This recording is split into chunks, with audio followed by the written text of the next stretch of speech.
Hello, PI Elite Doctors.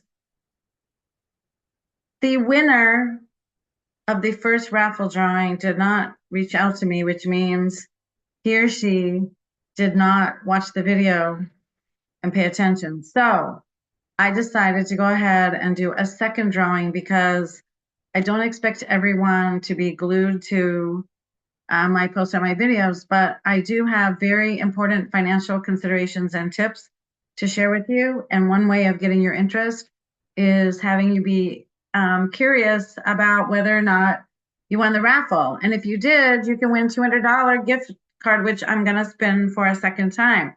And after I spin the raffle, I'm going to just give you a couple minutes of today's financial consideration for you to think about. I'm the annual sponsor. I'm an annual sponsor for PI Elite Doctors, and I am a wealth strategist. I have a life insurance license in every state in the United States, and I also have an MBA, and I lived in other countries, so I'm very well rounded and excited to work with all of you. So here we go. The first thing we're going to do now is spin the wheel.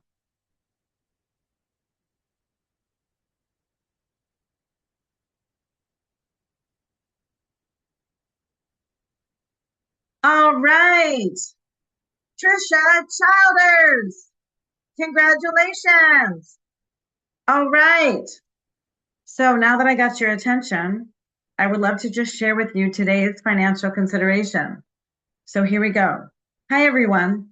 Today's financial consideration relates to workplace life insurance coverage. Many physicians or their spouses have life insurance through an employer, sometimes in the amount of 2, 5, or even 10 times annual salary. Now, I realize most, if not all of you, have your own business, but some of you may also have day jobs, or you may have family members that have life insurance through their work. So it's important for you to know that, well, that can be a very valuable benefit during active employment. There are a few important limitations that are often overlooked. First, most, if not all, employer-provided life insurance policies are designed to pay a benefit only in the event of death. They typically do not include living benefits, which, by the way, I'm going to go into the topic of living benefits tomorrow. If you don't know about those, you definitely should. But what that means is if you have living benefits and you were to get a critical, chronic, or terminal illness or accident, you can take out up to 80 or 90% of your death benefit tax-free. However, if you have a work policy which does not include living benefits, that means if you were diagnosed with a serious illness such as cancer, stroke, heart disease, or another chronic condition, you generally cannot access that benefit while you're alive.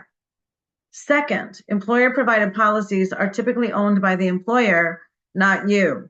So if you change positions, reduce your hours, leave the workforce due to illness, or retire earlier than expected, you may lose that coverage or be offered the option to convert it only at a significantly higher individual rate. Could be 4, 5, 6 times higher than what you've been paying. In some cases, maintaining or replacing that coverage later may also involve new underwriting. So you might have to qualify for the insurance by doing a medical exam where with your employer, everybody's accepted regardless of their health condition. So group life insurance, therefore, is intended to supplement your protection, not replace a personally owned strategy that stays with you through job changes, illness, or retirement. For many families, especially where one spouse relies on employer benefits, it's important to understand how workplace coverage fits into a broader long-term protection plan.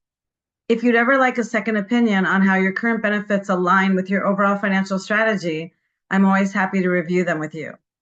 Thanks. And again, congratulations, Dr. Childers. See you tomorrow.